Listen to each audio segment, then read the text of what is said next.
మన పాద సముద్రంలో ముందుగా ఆంజనేయ స్వామి వారు వచ్చారు. తర్వాత రామచంద్ర స్వామి హనుమద్వాహనంగా 24 సంవత్సరాల నుంచి ఉన్నారు. మరి 24 సంవత్సరాల నుంచి రామచంద్ర స్వామి హనుమద్వాహనంగా ఉండటానికి, అలా ప్రతిష్ఠ చేయడానికి ఏమైనా ఆధారం ఉందా? ఆధారం లేకుండా మన చంద్రయ్య స్వామి వారు కానీ రఘునాథ స్వామి వారు లాంటి పండితులు కానీ చేయరు కదా. మరి ఏం ఆధారం ఉంది? శ్రీరామాయణమే ఆధారం. ఇక్కడ మన బాలసముద్రంలోనే కాక మన వరంగల్లో డాక్టర్ బత్సు మురళీకృష్ణ గారు ఇంటి పక్కన ఉన్నటువంటి హనుమల ఆలయంలో కూడా రఘునాథాచార్య స్వామి వారే ముందు హనుమంతుల వారు ఉంటే తర్వాత రామచంద్ర స్వామి వారిని పరివారాన్ని హనుమద్వాహనంగా ప్రతిష్ఠ చేశారు. అలా ప్రతిష్ఠ చేయడానికి ఆధారం ఏంటంటే 2 సందర్భాల్లో రామాయణంలో రామచంద్ర స్వామి హనుమద్వాహనంగా ఉన్నారు. ఒకసారి ఏమో రామలక్ష్మణులు ఇద్దరు హనుమద్వాహనంగా ఉన్నారు. కిష్కింధాకాండలో కనిపిస్తుంది. భిక్షురూపం కపిరూపం పరిత్యజ్య భిక్షురూపం తతో తేజే. ఆంజనేయ స్వామి వానర రూపాన్ని వదిలిపెట్టి సన్యాస రూపాన్ని ధరించి వచ్చారు. ఎందుకంటే ఆ ప్రాంతానికి రామలక్ష్మణులు వస్తే సుగ్రీవుడు భయపడుతున్నారు. వీరెవరో వాలి మనుషులే ఉన్నారు, వాళ్ళు స్వయంగా రావడానికి ఇక్కడికి అవకాశం లేదు, శాపం ఉంది కాబట్టి ఆయన రాకుండా ఎవరినో పంపించారు. వాళ్ళ ద్వారా తనకు ప్రాణహాని ఉన్నదని ఆయన భయపడుతుంటే ఏదైనా తెలుసుకోకుండా, విషయం తెలుసుకోకుండా తొందరపడడం ఇదంతా ఎందుకని అప్పుడు ఆంజనేయ స్వామి వచ్చి తన వాక్చాతుర్యంతో, వాగ్వైభవంతో ఆ రామచంద్ర స్వామి యొక్క మనసు సంపూర్ణంగా ఆకర్షించి ఆ తర్వాత లక్ష్మణ స్వామితో ఆంజనేయ స్వామితో మాట్లాడిన తర్వాత మీ ఇద్దరు కొడుకే ఎదురు చూస్తున్నారు సుగ్రీవుల వారు అని ఆంజనేయ స్వామి వారు చెప్తారు. ఆ సుగ్రీవుల వారికి వెళ్ళమని రామచంద్ర స్వామి కూడా వారికి లన్నగురికి వచ్చినారు. కాబట్టి రామలక్ష్మణులు ఇద్దరిని 2 భుజాల మీద వేసుకొని హనుమంతుల వారు సుగ్రీవుల వారిని తీసుకోవడం ఇది మొదటి హనుమద్వాహనం. అంతేకాక యుద్ధకాండలో ఒకనాడు యుద్ధంలో రావణాసుడు రథంలో ఉండి రామచంద్ర స్వామిని లక్ష్యంగా చేసుకుని బాణాలు వేస్తుంటే వివాహస్య వివాదశ్చ సమయోరేవ శోభతే. వివాహమైనా సమౌచ్యం ఉండాలి, వివాదానికైనా సమౌచ్యం ఉండాలి. వివాహంలో ఒకరు 60 ఒకరు 20 పనికిరాదు. ఒకరు 6 అడుగులు ఇంకొకరు 3 అడుగులు పనికిరాదు. ఇలా వయస్సును బట్టి కానీ ఇటు చూడడానికి బాగుండాలి కదా. అలాగే యుద్ధంలో కూడా సూర్యోదయం తర్వాతే యుద్ధం చేయాలి, సూర్యాస్తమయం కంటే ముందే యుద్ధం పూర్తి కావాలి. ఇద్దరి చేతిలో ఆయుధాలు ఉండాలి, ఇద్దరు వాహనంలో ఉండాలి. రావణాసురుడు ఏమో వాహనంలో ఉన్నారు, రామచంద్ర స్వామి నేల మీద ఉన్నారు. రావణాసుడు అధర్మ యుద్ధానికి సిద్ధపడుతున్నాడని ఆంజనేయ స్వామి రామచంద్ర స్వామిని అలా పైకెత్తి తాను హనుమద్వాహనంగా ఉన్నారు. అలా ఉన్నటువంటి హనుమంతుడు ఏం చేసినాడంటే చితక్రోధ కోపాన్ని జయించిన రామచంద్ర స్వామి ఆ బిరుదం కాస్త మారిపోయే పరిస్థితి. అంతకంటే ముందేమో మొట్టమొదటిసారి యుద్ధ భూమిలో రావణాసురుడిని చూసినప్పుడు సుగ్రీవుడు ఒకసారి బాగా ఉద్వేగానికి ఆవేదనకునై రామచంద్ర స్వామికి చెప్పకుండానే అమాంతం రావణాసురుడికి లంఘించారు. కాసేపు రావణాసురుడిని ఉక్కిరిబిక్కిరి చేశారు. ఈయన శక్తి అంతా కూడా తీసుకొని సుగ్రీవుడిని బాగా గాయపరిస్తే సుగ్రీవుడు గాయపడి రాముడి పక్కన చేరి రొప్పుతున్నారు. ప్లవక శార్దూలం అన్నట్లుగా ఆయన మొత్తం అంతా ఒళ్ళంతా గాయాలతోటి రక్తసిక్తం అయింది. ఆ పరిస్థితుల్లో ఎందుకు ఇలా అయింది అంటే భార్యను వేరే వాడు ఎత్తకపోతే ఇట్లాంటి బాధ ఉంటుందో నేను అనుభవించిన వాడిని కాబట్టి మన ఇద్దరికి సుఖం దుఃఖం రెండు సమానమే అని నేను భావించాను, మనందరం భావించుకొని అలాగ మైత్రి ఏర్పరచుకున్నాం. కాబట్టి నీ భార్యను ఎత్తుకపోయిన వాడు మొదటిసారి ఇద్దరిని చూసేసరికి ఆపుకోలేక వెళ్ళాను అంటే కించి సమాపన్నే కింకార్యం సీతయామమా. అయ్యయ్యో అలాంటి బలవంతుడితో సిద్ధపడ్డావు. ఈ యుద్ధంలో ఈ పోరాటంలో ఒకవేళ నీకేదైనా జరగరాని జరిగి ఉంటే ఆ తర్వాత నాకు సీతమ్మ దొరికినా నాకేం సంతోషం అవుతుంది. అక్కడ కనీసం మరణం అనే మానవుడు లేదు, జరగరానిది జరగకూడదు. ఎందుకంటే రాష్ట్రీయానికి కీర్తయి అని వేదం చెప్తుంది. కాబట్టి చాలా మంది ఏమో అయిపోతుంది అని భయపడుతూ అదే భయం నెగిటివ్ ఆలోచించకూడదు. లేదు కొన్ని సందర్భాల్లో మరణం వస్తే బాగుండు అనుకుంటుంటారు. సరే దానికి ఏదో ఆత్మ ప్రపంచంలో అది ఇది అనుకున్నా సీతమ్మ కాకుస్తత్వస్య సదృశం భవేత్. రామచంద్రుడే రావాలి, రావణాసురుని ఓడించాలి, నన్ను వీరపత్ని నన్ను తీసుకెళ్ళాలి అన్నట్టుగా ఉండేటువంటి రీతి వేరు. అయితే అప్పుడు సుగ్రీవుడికి రావణాసురుడు వల్ల గాయాలు ఏర్పడ్డప్పుడు క్రోధమాహారయ తీవ్రం. అంతకుముందు ఎప్పుడు కోపం ఈయన అదుపులో ఉండేదల్లా తనకు కోపం అదుపులో పెట్టుకునే రామచంద్ర స్వామి తనకు గార్డియన్ లోకనాథ పురాభూత్వా సుగ్రీవం నాథమిచ్చింది.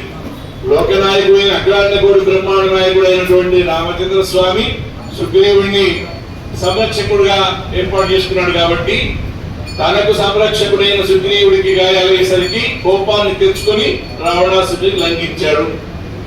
కానీ ఈ హనుమద్వాహనంలో రామచంద్ర స్వామి ఉన్నప్పుడు రావణాసుడు బాణాలు తీస్తున్నాడు, ఎక్కుపెడుతున్నాడు, ప్రయోగిస్తున్నాడు. అలా చేస్తున్నాడు కానీ ఒక్క బాణం కూడా తన శరీరానికి తగలడం లేదు, తనకు గాయం కావడం లేదు. కానీ బాణాలు వేస్తున్నాడు. ఏం జరుగుతుందని కొంచెం చూస్తే ఆ బాణాలన్నీ రావణాసుడు హనుమంతుడిని లక్ష్యం చేసుకొని వేస్తున్నాడు. ఎందుకంటే పాత పగ, ఈ హనుమంతుడు వచ్చి లంకనంతా ధ్వంసం చేసి కొంతమందిని సావగొట్టేశాడు కాబట్టి అని. అప్పుడు మాత్రం రామచంద్ర స్వామి క్రోధస్య వశమేవాన్, తన అధీనంలో ఉన్నటువంటి కోపం కాస్త ఇప్పుడు తాను కోపం యొక్క అధీనంలోకి వెళ్ళిపోయినాడు. కోపం యొక్క అధీనంలోకి వెళ్ళిపోయి పట్టరాని కోపంతో, అలాంటి కోపావేశంతో, అతిశయమైన కోపంతో రావణాసురుడిని తిరిగి లంఘించాడు. ఎప్పుడు హనుమంతు వాహనంలో. అలాంటి ఎందుకంటే హనుమంతుడికి కష్టమైతే రామచంద్ర స్వామి తట్టుకోలేడు. హనుమంతుడు ఆచార్యుడు. ఈ మాట చెప్పుకొని ముగించేస్తున్నాడు. హనుమంతుడు ఆచార్యుడు, సీతమ్మ జీవుడు, రాముడు దేవుడు. సీతమ్మ దగ్గరికి భగవంతుడి క్షేమాన్ని తీసుకుని వెళ్ళి క్షేమం చెప్తూ భగవంతుడి గుణాలను, భగవంతుడి కళ్యాణ గుణాలను చెప్పి సీతమ్మ ప్రాణాలను నిలబెట్టాడు. ఎప్పుడైనా మనకు ఆచార్యులు చేసే పని ఏంటి? భగవద్ వైభవాన్ని చెప్పేవారే. కాబట్టి సీతమ్మ అనే జీవుడికి హనుమంతుడిని ఆచార్యుడు, రామచంద్ర స్వామి యొక్క కళ్యాణ గుణ వైభవాన్ని చెప్పినారు. నేను తీసుకెళ్తా అన్నాడు. అయితే ఏమన్నారు, నువ్వు తీసుకెళ్ళడం కాదు, నన్ను ఆయనే మాం నయ్యేది కాకుస్తః తత్వస్య సదృశం భవే, ఆయనే రావాలి, తీసుకెళ్ళాలి. కానీ వాచా ధర్మం అవాప్తి, మాట సహాయం చేయి. మనకంటే లోకంలో అంతే, మాట సహాయం అంటే మాటే ఆచార్యుల నోటి నుంచి వచ్చే మాట మంత్రం. ఆచార్యులు మనకు మంత్రోపదేశం చేయడం. మోక్షం ఇచ్చేవారు పరమాత్మే, మోక్షం ఇచ్చేది పరమాత్మే. ఆచార్యుల యొక్క పురుషకారం వల్ల ఆచార్యులు మంత్రోపదేశం చేసి పరమాత్మకు మనకు ఉండేటువంటి సంబంధాన్ని కలపడం వల్ల, ఏవయ్యా నువ్వు స్వతంత్రిస్తున్నావు ఏంటి? ఆయన కదా స్వతంత్రుడు, నిరంకుశ స్వాతంత్ర్యం కలవాడు ఎవరు? పరమాత్మ కదా, ఆయన వచ్చి తీసుకువెళ్లాల్సింది నువ్వు తీసుకెళ్తా అంటున్నావు ఏంటి? ఆచార్య కృత్యం పురుషకారమే కదా అని ఆచార్య కృత్యాన్ని, ఆచార్యుడు చేయవలసిన పనిని ఆచార్యులకు గుర్తు చేసి, సీతమ్మ అక్కడే ఉంది, కొంత పరమాత్మ వచ్చే వరకు ఆగుతా అన్నది. ఓ సమయం చెప్పింది. ఈయన వెళ్ళి ఆ చూడమని ఇచ్చిన తర్వాత ఈ మాట ఆ మాట చెప్పినాక మధురాలాప కిమాహ మమ భాగిని, ఈ మాట మనం ఈ పుష్కర బ్రహ్మోత్సవాల కంటే ముందు రోజు 20వ తేదీ చిన్నయ్య స్వామి వారి యొక్క శ్రీసూక్తిలో మనం సేవించాం. మధురాలాప కిమాహ మమ భామిని అని రామచంద్ర స్వామి అడిగారంటే, ఓ నెలపాటు బతికుంటుందట, అంతకంటే మించైతే ప్రాణాలతో ఉండదట, ఈ నెలలోపు నువ్వు వచ్చేసి రావణ్ణి వధించి ఆమెను తీసుకొని రావాలంటే చిరంజీవతి వైదేహి మాసం ధరిస్తే నేను లేకుండా ఒక నెల బతుకుతుందంటే అబ్బా ఆమె ఎంత చిరంజీవురాలు. క్షణమపి సీత లేకుండా నా జీవేయం క్షణమపి వినాతాం అసతే క్షణం, సీతమ్మ లేకుండా నేను క్షణం కూడా బతకలేను అన్నాడు. అంటే జీవుణ్ణి వదిలి పరమాత్మ ఉండలేడు, ఇంకా పరమాత్మను వదిలి జీవుడైనా ఉండగలుగుతాడు. మనం తిరుమలకి వెళ్ళాలి, కానీ తిరుమలకి వెళ్ళకుండా ఇక్కడ ఉండొచ్చు. తిరుమలలో అలా స్వామి యొక్క వైభవం ఇలాంటిది అని ఆ ఉలగమూడ పెరువాయ దశకంలోనో వడివేలు కాలవేళ దశకంలో ఉండే వైభవాన్ని స్మరిస్తూ ఇక్కడ హాయిగా ఉండొచ్చు మనం. కానీ ఆయన అనుభవంలో ఉండేటువంటి మనల్ని వదిలి ఆయన ఉండలేడు, కానీ ఆయన అనుభవంలో ఉండి మనం ఇక్కడ ఉండొచ్చు. అలా నేను లేకుండా నెల ఉంటే ఆమె చిరంజీవురాలు, కానీ ఆమె వదిలి నేను క్షణం కూడా ఉండలేని చెప్తూ నయమామపి తం దేశం ఎత్ర దుష్టాత్మయా సీత, ఎక్కడ సీతమ్మను చూసావో నన్ను అక్కడ తీసుకువెళ్ళు రామచంద్ర స్వామి అన్నాడు. సీతమ్మేమో నన్ను తీసుకుపోవద్దు అన్నది, రామచంద్ర స్వామి ఏమో ఆంజనేయ స్వామి తోటి నన్ను తీసుకెళ్ళు అన్నారు. అంటే ఆచార్యుల మీద ఆధారపడడం అనేది భగవంతుడికి ఎప్పటి నుంచో ఉంది. జ్ఞానీతు ఆత్మైవ మే మతం అని భగవద్గీతలో చెప్పినట్టు. అలాంటి ఆంజనేయ స్వామి ఎంత మేలు చేసినారంటే రఘునాథాచార్య స్వామి వారు ఎప్పుడు చెప్పేమాట, ఏంటి కృతేచ ప్రతికర్తవ్యం వేషధర్మ సనాతన అని ఒక మాట ఉంటుంది. నువ్వు ఇంత సహాయం చేశావు, నేను నీకేం చేయాలి, ఒక రాజ్యం ఇచ్చినా తక్కువే, నా ప్రాణాన్ని సీత ప్రాణాన్ని ఇద్దరి ప్రాణాలను నిలబెట్టినటువంటి నీకు ఏది ఇచ్చినా తక్కువే, ఎక్కువ మేలు చేసిన నీకు తక్కువ ఇచ్చి నిన్ను అవమానించలేను అని చెప్తూ నా సర్వస్వాన్ని నీకు ఇస్తున్నాను అని ఏష సర్వస్వభూతస్తు పరిశ్వంలో హనుమత అని తన సర్వస్వాన్ని ఆంజనేయ స్వామికి ఇచ్చుకునే రీతిలో ఆలింగనం చేసుకున్నాడు. అలాంటి వైభవం ఆంజనేయ స్వామి. తర్వాత రఘునాథాచార్య స్వామి వారు చెప్పే మాట ఏంటంటే మయ్యేవ జీర్ణతాం యాతు యత్వయోపకృతం హరే నర ప్రత్యుపకారార్థి విభక్తి అభికాంక్షతి. ఎవరైనా మన ఆపదలో ఉన్నప్పుడు ప్రాణమయ్యే పరిస్థితిలో గబగబా మంచినీళ్ళు ఇచ్చారు, నా ప్రాణం నిలబెట్టావు, లేదు కళ్ళు తిరిగిపోతున్నాయి, తినకపోతే చనిపోతావేమో, భోజనం పెట్టాడు, బతికిచ్చారు. ఆ సమయంలో నేను కూడా నీకు ఎప్పుడన్నా ఇలాగే మంచినీళ్ళు ఇస్తలే, నేను కూడా నీకు ఎప్పుడైనా భోజనం పెడతలే అని అనొద్దు. అంటే ఏమన్నట్టు, నువ్వు నాకు చేసిన నీకు మళ్ళీ ఏం చేస్తా అంటే నీకు కూడా అలాంటి ఆపద వస్తే ఆపద చేస్తాను అంటే వీడు ఏం చేసినట్టు ఆపద రావాలని కోరుకున్నట్టు. ఓ ఆంజనేయ, నువ్వు చేసిన మేలు ఎప్పటికీ నాలో అలాగా స్థిరంగా ఉండని, నేను మళ్ళీ నీకు తిరిగి మేలు చేయాలని అనుకోవట్లేదు. తిరిగి మేలు చేయాలని కోరుకోవడం అంటే నీకు ఆపద రావాలని కోరుకున్నట్టే, కాబట్టి నేను అలా కోరుకోను అని నేనే నీ రుణంలో స్థిరంగా ఎప్పటికీ శాశ్వతంగా ఉండి ఉంటాను.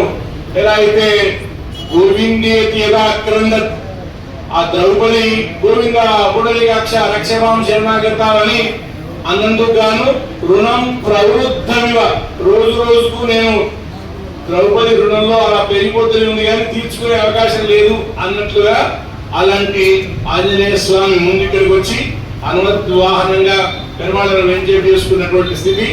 అలాంటి ముందు వచ్చిన స్వామి తర్వాత వచ్చిన స్వామిని ఆరాధిస్తూ ఉండేటువంటి ఈ ఉత్సవాల్లో ఇవాళ 4వ రోజుగా, రేపటితో ఉత్సవాలు పూర్తయితాయి. మనం గబగబా ఇద్దరు పెద్దలు రేపు ఉండే అవకాశం లేదు. పెద్దలు ఉండాలి, కార్యక్రమం వైభవం ఉండాలనుకున్నప్పుడే ప్రారంభంలో ఒక పూట ఇద్దరు ముగ్గురు ఉండలేకపోయారు, మధ్యలో ఒకరు ఒక పూట ఉండలేకపోయారు, చివరిలో ఒక ఇద్దరు ఒక పూట ఉండలేకపోతున్నారు. అలా అయితే మొత్తం ఉండాలంటే అసలే దొరకకపోయే ప్రమాదం ఉంది. కాబట్టి మిగతా ఉన్న సమయంలో మీరు ఆ యొక్క మీకు అప్పగించినటువంటి బాధ్యతను పూర్తి చేయండి. కానీ మీ రాక ఈ ఉత్సవంలో ఒక ముఖ్యమైనటువంటి స్థానం అని మనం కోరడం వల్ల వారందరూ ఏం చేశారు. అలా ఏం చేసినటువంటి వారిలో ముందుగా పెద్దలిద్దరికి సత్కారం జరుగుతుంది. శ్రీమాన్ ఉపేందర్ గారు వచ్చి మన కల్లకుంట శ్రీనివాసాచార్య స్వామి వారిని సత్కారం చేయవలసిందిగా కోరుతున్నాం. మన కమిటీ వారు ఆ ఏర్పాటు చేస్తారు. అలాగే